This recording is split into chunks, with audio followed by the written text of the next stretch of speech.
Garmin Edge 540 versus Garmin Edge 550. What's new and which cycling computer is better? In this video, I'm comparing the Garmin Edge 540 with the newer Edge 550 to show you exactly what has changed and which cycling computer is the better choice for your rides. Starting with the biggest upgrade, the display. The Edge 540 has a 2.6-inch transflective color display with a resolution of 246 by 322 pixels. The Edge 550 increases that to a 2.7-inch liquid crystal color display with a much sharper 420 by 600 resolution. So maps, ride data, and graphics should look noticeably more detailed on the newer model.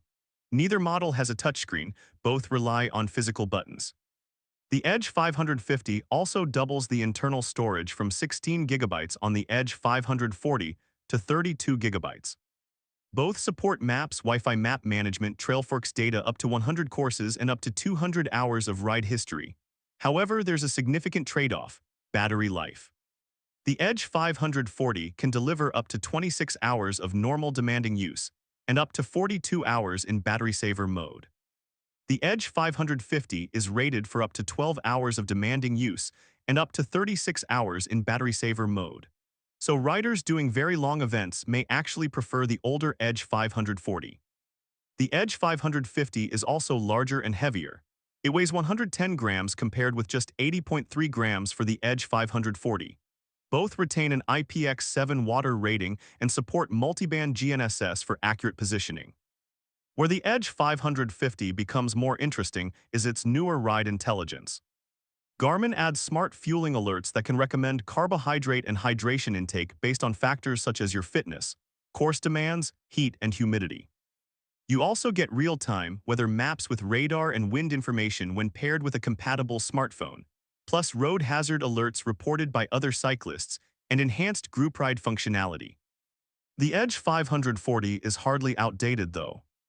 It already offers excellent features including multiband GNSS, ClimbPro, Power Guide, real-time stamina, adaptive coaching, cycling ability analysis, navigation, and smart trainer compatibility. Here's my pro tip: don't automatically upgrade just because the Edge 550 is newer. If you already own an Edge 540 and value long battery life, its core cycling, navigation, and training capabilities remain extremely strong. So which one is better? Choose the Edge 550 if you want the sharper display, twice the storage, newer fueling guidance, improved weather information, and latest connected riding features. Choose the Edge 540 if battery endurance, lower weight, and proven training features are more important to you. For most new buyers who want Garmin's latest technology, I'd pick the Edge 550. But for endurance riders or existing Edge 540 owners, the older model can still be the smarter choice. If you found this comparison helpful, like the video, subscribe to the channel, and let me know in the comments. Would you upgrade from the Edge 540 to the Edge 550?